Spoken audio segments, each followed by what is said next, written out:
All right, now if I were you and I just got done watching that previous movie, I would have thought, good golly, that is some very basic information.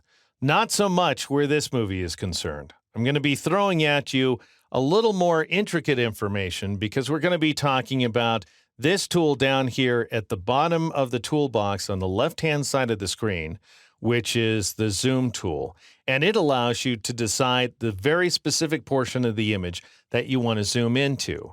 So whereas as I was pressing Control plus or Command plus on the Mac, I'm zooming into the center of the image, in other words, the model's mouth.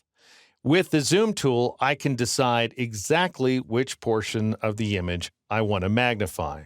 So I'm going to go ahead and press Control 0 or Command 0 on the Mac to zoom out. And then I'll select the zoom tool down here at the bottom of the toolbox. And let's say I want to zoom in on the glass in front of her left eye, then I would just go ahead and click on it with the zoom tool in order to zoom in on that location instead, just like so. And I've clicked a sufficient number of times now that I've zoomed in to 200%. If you want to zoom out, then you press and hold the Alt key here on the PC or the Option key on the Mac. And notice as soon as you do, that little plus sign inside of the zoom tool cursor changes to a minus sign instead. And then as you click, you go ahead and zoom out from that image. And again, that allows you to control how the image is centered as you zoom back out. Now, again, this is one of those things that you do on a regular basis inside of Photoshop. You're constantly zooming and panning around. And so you're not going to want to take your eye off the ball. In other words, if you're working with the brush tool and you're painting away inside the image, you don't want to have to switch back to the zoom tool every single time you want to zoom in or out, which is why there's a keyboard shortcut, but it's by no means obvious. So let me show you what I'm talking about. I'm going to go ahead and switch back to the rectangular marquee tool up here at the top of the toolbox. And the reason I'm doing that is because that is the default tool, the one that's selected when you first launch Photoshop. And it also has a very small cursor, just this little cross sign right here, so it doesn't get in your way.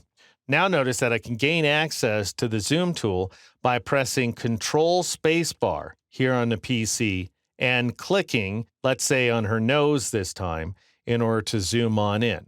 The keyboard shortcut on the Mac is, as you might expect, given what I just said, Command Spacebar.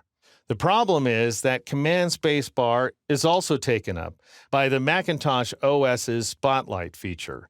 So you may find that as soon as you press Command Spacebar, Spotlight comes up on screen. In which case, just go ahead and press the Escape key to get rid of it. And instead of pressing Command Spacebar, press and hold the Spacebar key first, which will get you the hand tool, which we'll talk about in a future movie, and then press and hold the Command key, and you'll get the zoom tool, at which point you can go ahead and click to zoom in. In any case, as soon as you release those keys, Control and Spacebar on a PC or Command and Spacebar on a Mac, you'll return to the active tool, which in my case, once again, is the rectangular marquee. All right, now let's say you want to zoom out from the keyboard. On the PC, you press Control-Alt-Spacebar like so, and then you click to zoom out. And again, as soon as you release the keys, then you return to the active tool. On the Mac, it's a little simpler. You just press Option Spacebar in order to get the zoom out tool, and then again you click to zoom out. Now, at the risk of sharing too much information with you, there is yet another keyboard shortcut, just FYI, just so you have all the information you may need to make the choices that are going to work out for you. Notice if I hover over the zoom tool down here at the bottom of the toolbox, I can see the letter Z in parentheses. And that's because the Z key takes me to the zoom tool. So if I press the Z key, notice that the zoom tool is now selected down here at the bottom of the toolbox. The shortcut for the rectangular marquee tool, the default tool, is M. So I could just press M to switch back to it. And the reason I mention this is because Photoshop offers this feature called spring-loaded shortcuts. And so the idea is if you press and hold the Z key, then you'll get the zoom tool on the fly. I'll click on her nose, and then as soon as I release that Z key, I return to the previously selected tool.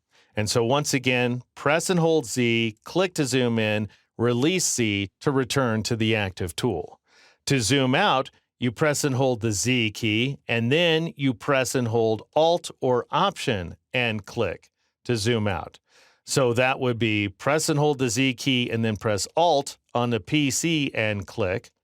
And that would be press and hold the Z key and press Option on the Mac and click to zoom out.